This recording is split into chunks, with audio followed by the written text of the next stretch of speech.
صدای انجیل تقدیم می کند. درود بر شنوندگان ارجمند.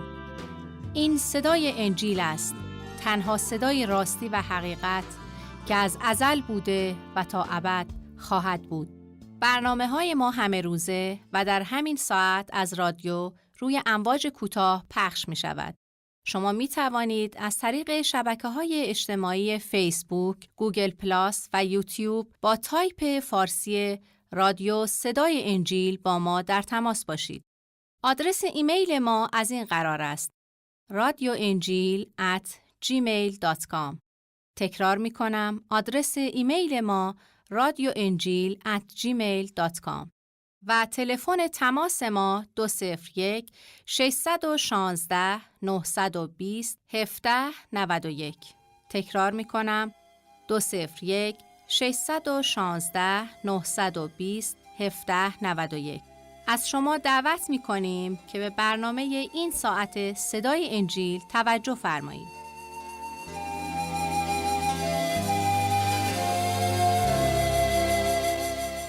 زندگی و تعلیمات عیسی مسیح، اقتباس از انجیل مقدس به قلم حضرت یوحنای رسول. برنامه از رادیو صدای انجیل.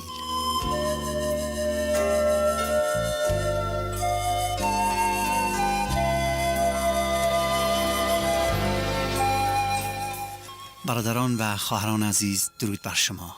امیدوارم که در عنایات و کرم ایزد مهربان روزهای خود را در شادی و سلامتی به سر آورده و در راه ایمان روز به روز موفق و پیروز شده زندگیتون رو در ایمان به خدای محبت، خدای نیکویی به سر بیاورید و در قدوسیت و رضای خدا پیش بروید.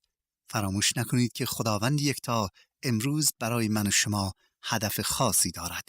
به من و شما حیات بخشیده تا در اراده او ساکن شویم و خوشا به حال کسانی که متوجه این حقیقت شدند و می‌دانند که خداوند متوجه زندگی آنهاست، به آنها نظر داره و از آنها دعوت کرده است که در ملکوت او شریک و سهیم باشند. خدا را شکر می‌کنم که یک روز دیگه به زندگی همه ما اضافه کرده تا از فیض و محبت او بهره مند شویم. من برادر شما و غلام نالایق عیسی مسیح کشیش رضا مسعودی نیم ساعت آینده رو در خدمتتون خواهم بود و از کلام مقدس انجیل، زندگی و تعلیمات یگانه منجی بشریت عیسی مسیح رو براتون میخونم. منجی زنده، منجی که امروز در حضور خداست و دعاهای ما را میشنود و برای ما شفاعت میکند.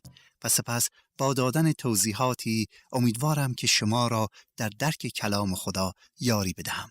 برای این منظور ازتون دعوت میکنم که انجیل مقدس را به فصل 18 بگشایید تا با هم از کلام خداوند آیات را مطالعه کنیم. چون که شما جزو شنوندگانی هستید که هنوز کلام خدا را در اختیار ندارید ولی مایل به دریافت آن هستید، میتونید آن را از ما درخواست کنید تا ما براتون تهیه کنیم. آدرس در پایان وقت مجدداً خدمتتون خواهم داد. در ضمن اجازه میخوام از کسانی که برای ما نامه نوشتن صمیمانه سپاسگزاری کنم و خدمت همه شما دوستان عزیز عرض کنم که نامه‌های شما برای ما بسیار عزیزن و ما به تمام نامه‌های رسیده پاسخ کتبی داده و نشریات درخواستی رو نیز ارسال می‌داریم. پیام ما را از رادیو صدای انجیل میشنوید. در برنامه گذشته فصل 17 را که شامل دعای بی‌نظیر و بسیار استثنایی عیسی مسیح بود براتون خواندم و گفتیم که این دعا در تمام عالم به راستی منحصر به فرد و بی‌نظیره. در این دعا عیسی مسیح ابتدا از خداوند می‌خواهد که با اجازه دادن به این که متحمل صلیب و کفاره گناهان بشر بشه، نام خود رو جلال بدهد، نام خدا رو جلال بده و بدین وسیله رضایت کامل خدا رو فراهم می‌کند. سپس برای رسولان و پیروان خودش دعا میکنه که خداوندا آنان را از هر شرارت و اهریمن حفظ کن و آنها را تقدیس نما تا در وظیفه‌ای که با آنها محول شده است موفق و پیروز بشن. و سرانجام در آیات آخر برای همه کسانی که بر اثر شنیدن پیام انجیل مقدس در طول اعصار و قرون مختلف به عیسی مسیح ایمان می‌آورند، برای آنها دعا می کند، یعنی برای من و شما، که در اتحاد و در یگانگی محبت خدا را در جهان آشکار کنیم تا ما مسیحیان، تا کسانی که از عیسی مسیح پیروی میکنند، هدفشون این باشه که محبت خدا را در جهان آشکار کنند و همانند نوری باشند که در تاریکی شب اطراف خود را منور سازند و بدین وسیله مردم وقتی زندگی پاک و پرمحبت و مقدس پیروان مسیح رو میبینن به طرف مسیح جذب بشن و خدا را بشناسن.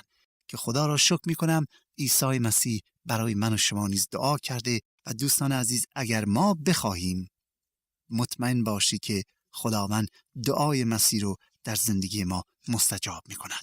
فراموش نکنید که تمام اتفاقاتی که از فصل 13 الی 18 انجیل یوحنا ذکر شده همه در یک شب، یعنی شب دستگیری او به وسیله ملایان دینی به وقوع پیوسته است و فصل 18 با آخرین دقیقه های زندگی مسیح قبل از دستگیری او آغاز می شود که اکنون توجه شما را به این قسمت از کلام خدا جلب می کنم. ابتدا 12 آیه اول را به آن توجه می کنیم که درباره خیانت یهودا و بازداشت عیسی مسیح صحبت میکنه و سپس میبینیم که از آیه 13 الی 27 محاکمه عیسی مسیح توسط رؤسا و مراجع تقلید مذهب یهوده و سپس آیات 28 الی 40 درباره محاکمه عیسی مسیح به وسیله پیلاطس فرماندار رومی سخن میرانه. حالا به قسمت اول یعنی خیانت یهودا و دستگیری عیسی مسیح توجه میکنیم. آیات را براتون میخونم و سپس تفسیری رو به عرضتون میرسونم. کلام خدا اینطور میگوید: چون عیسی این را گفت با شاگردان خود به آن طرف وادی قدرون رفت و در آنجا باغی بود که با شاگردان خود به آن در آمد و یهودا که تسلیم کننده وی بود آن موعظه را میدانست، چون که عیسی در آنجا با شاگردان خود بارها انجمن می نمود. پس یهودا لشکریان و خادمان نزد رؤسای کهنه و فریسیان برداشته چراغ‌ها و مشعله‌ها و اسلحه به آنجا آمد. آنگاه عیسی با اینکه آگاه بود از آنچه که می بایستی بر او واقع شود بیرون آمده به ایشان گفت که را می طلبید؟ به او جواب دادند عیسی ناصری را. عیسی به ایشان گفت من هستم. و یهودا که تسلیم کننده او بود با ایشان ایستاده بود. پس چون به ایشان گفت من هستم آنان برگشته به زمین افتادند. او باز از ایشان سوال کرد که را می طلبید؟ گفتند عیسی ناصری را. عیسی جواب داد به شما گفتم من هستم. پس اگر مرا می خواهید اینها را بگذارید بروند تا سخنی که گفته بود تمام گردد که از آنان که به من داده ای یکی را گم نکردم. آنگاه شمعون پتروس شمشیری که داشت کشیده به غلام رئیس کهنه که ملوک نام داشت زده گوش راستش را برید. عیسی به پتروس گفت ای پتروس شمشیر خود را غلاف کن. آیا جامی را که پدر به من داده است ننوشم؟ آنگاه سربازان و سرتیبان و خادمان یهود عیسی را گرفته او را بستند. آیات رو شنیدید و حالا به تفسیر این آیات توجه کنید. مقصود از این که می‌فرماید چون عیسی این را گفت اشاره به دعای عیسی مسیح که در فصل 17 بیان شده است. زیرا نباید فراموش کنیم که از فصل 13 هر آنچه که به وقوع می‌افتد و یا بیان میشه همه پشت سر هم و در یک شب به انجام پیوسته و فاصله زمانی نظیر روزها و یا هفته‌ها بین این مطالب وجود ندارد.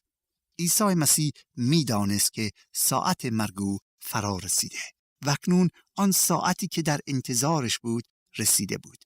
او میبایستی به سوی صلیب بره. پس وقتی دعای خود را به پایان میرساند به سوی کوه زیتون در آن نقطه‌ای که به جستیمانی مسما بود، یعنی به معنی جایی که چرخشت روغنه میره. در اینجا نشون میده که این باغ زیتون بوده و در آنجا جایی بوده که زیتونها را له میکردن و روغن زیتون میگرفتن و جایی بود که مسیح غالب اوقات شبها را در آنجا در دعا به سر میبرد. آیه 2 این موضوع رو تایید میکنه، زیرا میگوید که یهودا که تسلیم کننده وی بود آن موضع رو میدانست. چرا؟ چون مسیح بارها به این باغ زیتون که احتمالاً متعلق به یکی از دوستان او بود میرفت و دعا میکرد. مسیح آنجا نمیره تا خود رو از دست دشمنانش پنهان کنه، بلکه مانند گذشته به آنجا میره تا خدای خود را، پدر آسمانی خود را عبادت کند، با او راز و نیاز کند. حضرت لوقا میگوید به محض اینکه به باغ مزبور رسید شاگردان خود را واگذاشت و خود برای دعا کردن به جلوتر میره. میگوید پس به مجاهده افتاده به سعی بلیغتر دعا کرد، چنان که عرق او مثل قطرات خون بود که بر روی زمین میریخت. اگرچه یوحنای رسول این حادثه را بازگو نمی کند، ولی در آیه 11 اشاره می کند و میگوید ای پدر، آیا جامی را که به من داده ای ننوشم؟ و یا او به رؤسای مذهبی میگه آیا جامی را که پدر به من داده است ننوشم؟ در ضمن یادآور میشوم که یوحنا هدفش اینه که جنبه الوهیت مسیح رو برای ما تشریح و بیان کند. اما این بار تمام شاگردان مسیح با مسیح نبودند. یهودای اسخریوطی در حین شام خوردن از مسیح و شاگردانش جدا شده و در تاریکی شب به طرف عبادتگاه یا هیکل یهود روان گردیده بود. وقتی به آنجا میرسه به رؤسای دینی یهود میگه که وقت بازداشت عیسی مسیح فرا رسیده است. حضرت یوحنا با بیان نکات بسیار دقیق نشون میده که چگونه هر دو فرقه از علمای دینی یهود یعنی صدوقیان و فریسیان در این عمل شرم آور شرکت جستند و اگرچه این دو فرقه تشنه خون هم بودند، اما چون به ظاهر مسیح دشمن مشترک آنان بود با هم بر علیه عیسی مسیح متحد میشوند. آنان که صاحب نفوذ و قدرت در اجتماع بودند پاسبانان و یا نگهبانان عبادتگاه را با خود همراه با یهودا میرن تا عیسی را در تاریکی شب دستگیر کنند. رؤسای یهود بیم داشتند که شاید پیروان جلیلی عیسی که اکنون برای عید آمده بودند به دفاع از عیسی بپردازند. برای همین بود که سربازان را فرستادند تا در نیمه شب مسیح را دستگیر کنند و یهودای اسخریوطی آنان را به سوی باغ جسمانی هدایت میکرد. و عجبا که عیسی این را میدانست و منتظر آنان بود. در آیه 4 و 5 صحبت از دستگیری عیسی مسیح می کند. سربازان مکرراً برای دستگیر ساختن دزدان و یا شریران همیشه خود را مسلم می کردند. آنها مطیع رؤسای مذهبی بودند و به آنها دستور داده شده بود که عیسی مسیح را به هر وسیله‌ای که شده در تاریکی شب دستگیر کنند. آنان خود را آماده می‌کردند تا اگر عیسی فرار کند و یا به دفاع از خود بپردازد با او مقابله کنند. پس وقتی دیدند که خود عیسی برای ملاقات آنها بیرون اومده بسیار حیران و متعجب شدند. دستگیر شدن عیسی برای او یک چیز غیر منتظره نبود. مسیح میدانست که برای چه به این جهان آمده، میدانست که در آن شب چه اتفاقی باید بیفتد. دعایی که قبل از دستگیریش کرده بود خود نشون میده که کاملا مسیح واقف بود که تا چند لحظه دیگه چه بلایی به سرش میاد. او میدانست که بر وی چه خواهد گذشت. از این رو چون دشمنان وی به او نزدیک شدن، او از در باغ خارج میشه تا خود را به آنها تسلیم کنه. و سپس عیسی به جای اینکه از ورود این عده که قصد بلعیدن وی رو داشتن ترسون بشه، با کمال شجاعت آنها را مخاطب ساخته و میگوید کرا میخواهید؟ کرا میطلبید؟ این تقریبا همان پرسشی بود که 3.5 سال پیش از اندریاس و یعقوب کرده بود، چون آنان در پی عیسی بودند تا از او پیروی کنند. اما این گروه نیامده بودند تا از مسیح تعلیم بگیرند، بلکه از روی نفرت و خشم و کینه آمده بودند تا عیسی را دستگیر کنند. یک دسته طالب پیروی از مسیح و گروهی دیگر طالب قتل او. مسیح می توانست در تاریکی شب پنهان بشه، می توانست خود را از دست اهریمنان نجات بده، می تونست با معجزه‌ای چشمان آنها را کور کنه و خود را از دست آنها برهاند و یا آنها را نفرین و لعنت کند، اما اون کار را نمی کند. در عوض خود را به آنها می شناساند و می گوید من هستم. من آن کسی هستم که طالب دستگیریش می باشید. در آیه 6 الانا باید توجه بسیار دقیقی به پاسخ مسیح داد. پاسخ مسیح که فرمود من هستم تأثیر شایان و توجهی به این عده از مردم شریر که برای گرفتار ساختن وی آمده بودند نمود. آنها ناگهان مانند اینکه مبتلا به ساقه شده باشند عقب کشیده به روی در افتادند. آنها در چشمان پرنور و درخشان مسیح، در اندام و هیکل موقر او، در رفتار بیباکانه و شجاعانه او و در صدای محکم و نافذ وی اثری از جلال خدای یکتا مشاهده نمودند که تاب تحمل آن را نداشتند.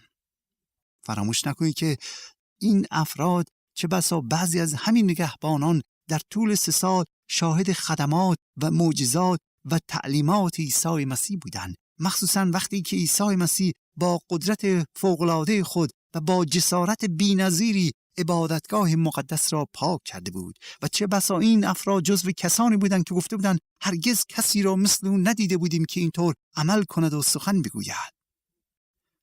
در پیشگاه آن شخص آسمانی حتی شجاع‌ترین اشخاص جرأت و جسارت خود را از دست داده و مانند مردگان به زمین می‌افتند. آنها قادر نبودند انگشت خود را بر علیه منجی بشریت بلند کنند. مادام که عیسی بر حسب میل و اراده خود خیشتن را به آنها تسلیم نکرده بود، آنها قدرت نداشتند که وی را لمس کنند. سپس با تسلیم کردن خودش به آنها میگوید که اگر شما خودتون تصدیق میکنید که مأمور گرفتار کردن من هستید، پس شاگردان مرا واگذارید و آنها را لمس نکنید یا بگذارید آنها بروند. شما آمدید مرا دستگیر کنید، کاری به آنها نداشته باشید. مطلب دیگری که باید در مد نظر داشت اینه که وقتی مسیح فرمود من هستم، این کلمه من هستم برای مسئولین نگهبان عبادتگاه بسیار پرمعنی بود، زیرا این جمله را شنیده بودند که وقتی که حضرت موسی از خدا یکتا گفته بود که وقتی برم به فرعون بگم که چه کسی مرا فرستاده و یا به قوم بنی اسرائیل بگویم خب خداوند میخواهد که شما آزاد بشید و آنها میگن خب چه کسی مرا فرستاده، چه بگویم؟ خداوند به موسی گفت که به آنها بگو که من هستم شما را فرستاده، من هستم موسی را فرستاده. قوم یهود از این جمله میترسیدن، میدانستن که خداوند یهوه خدای نادیده صحبت میکند.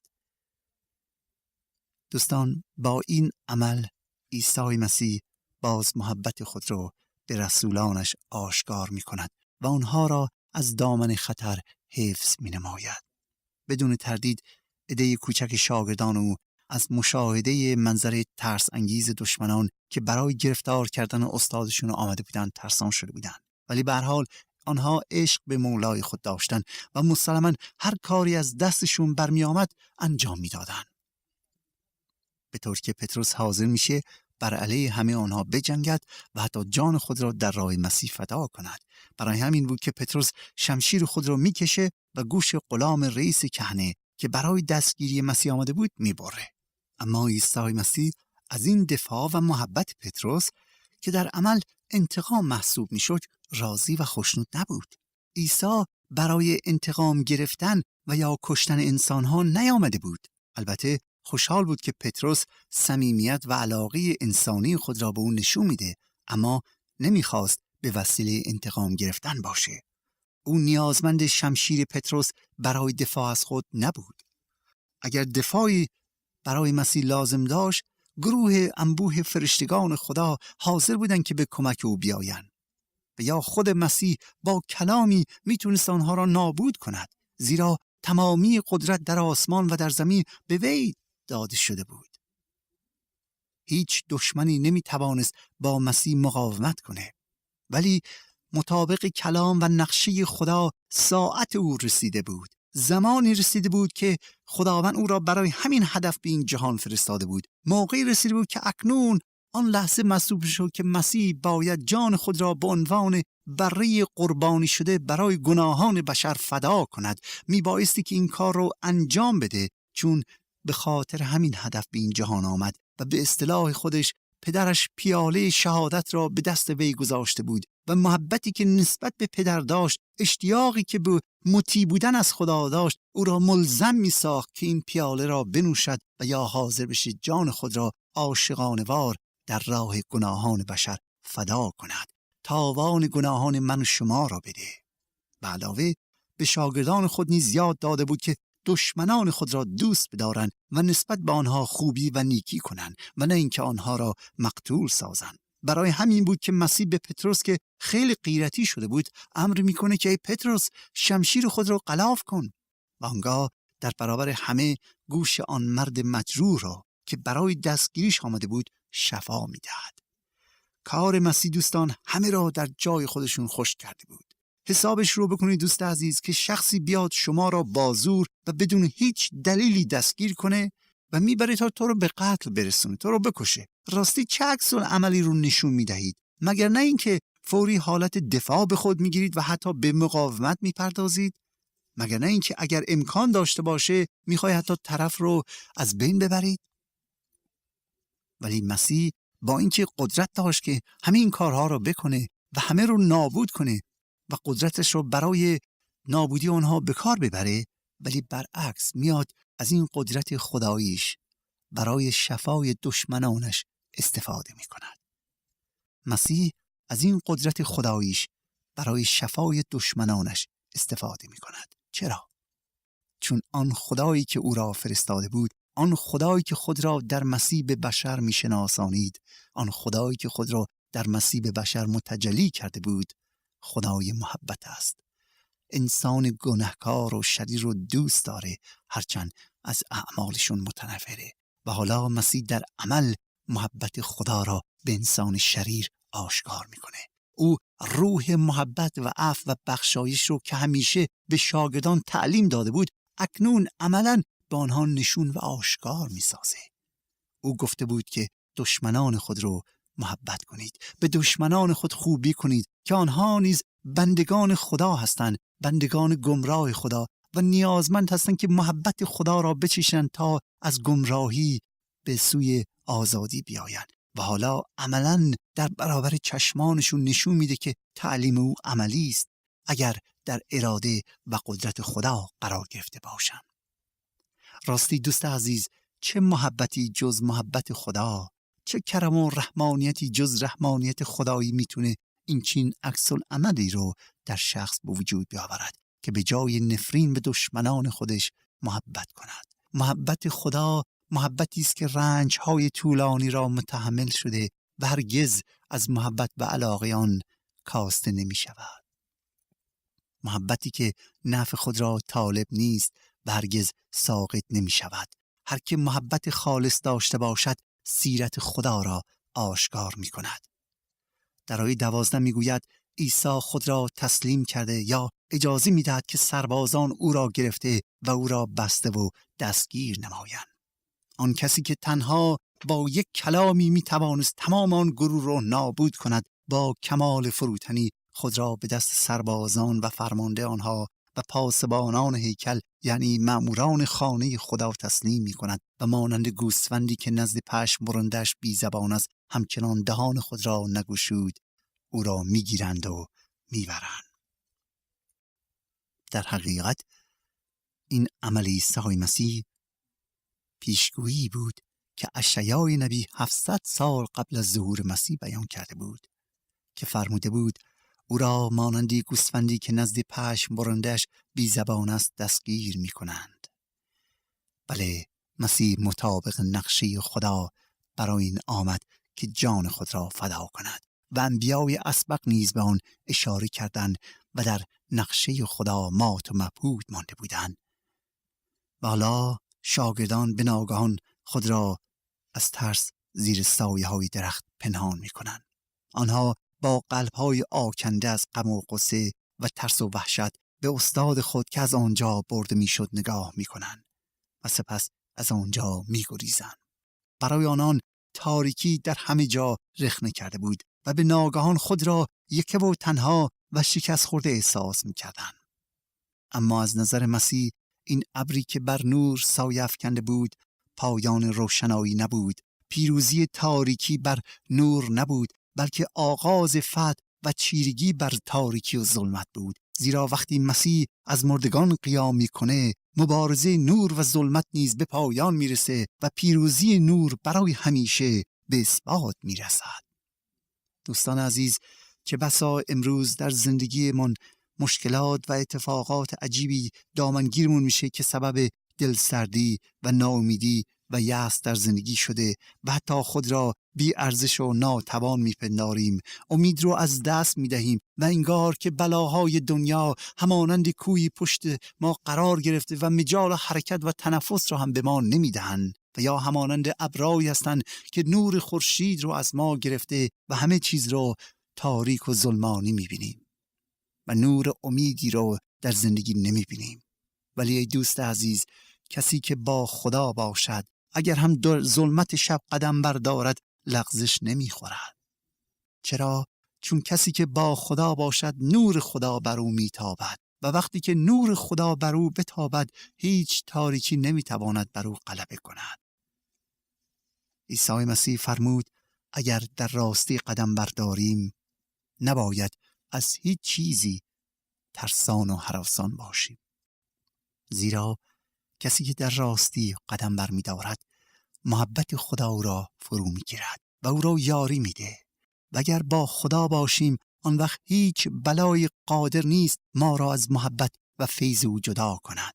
بله، ممکن است زجر بکشیم، ممکن است با مرگ روبرو بشیم به خاطر منجیمان، ولی هیچ چیزی نمیتونه ما را از محبت خدا قطع کند. به قول کلام خدا، زیرا نه قحطی، نه مرض، نه بلایای این دنیا، نه دشمنی های مردم، نه گرسنگی و نه تشنگی، نه فقر و نه منت، نه ظلم و نه شرارت، نه بی‌انصافی و نه ناحقی، نه جور و ستم و نه مرض و نه مرگ، هیچ یک قادر نخواهند بود که ما را از محبت خدا که در عیسی مسیح بر ما آشکار گردیده است جدا سازند. خوشبخت کسانی هستند که نور خدا رو تجربه کردند. در نور خدا و محبت او که در عیسی مسیح آشکار گردیده سلوک می نمایند، زیرا می دانند که همیشه در فیض و رحمت خدا باقی خواهند ماند. نه اینکه لیاقت آن را دارند، بلکه به خاطر فیض خدا، یعنی چیزی که لیاقتش رو نداریم ولی خدا آن را به ما داده است. دوست من، مسیح جانش را به خاطر من و شما فدا کرد. آیا شما در برابر این محبت عظیم خداوند در عیسی مسیح حاضرید که تسلیم او بشید و از او پیروی کنید؟ خدا کند که اینطور باشد.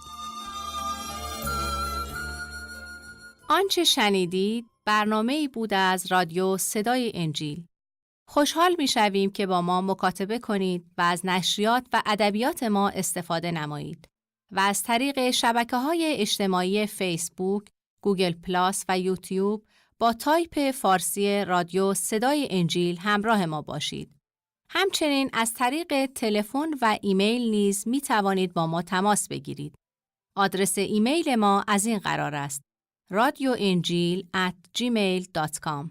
تکرار می کنم، ایمیل ما radioenjil@gmail.com و تلفن ما 201 616 920 1791. تکرار می کنم، 201 616 920 1791. تا برنامه دیگر و روز دیگر، خدای یکتا و مسیح زنده با شما باشد. ماراناتا، یعنی خداوند به زودی برمیگردد. آمین.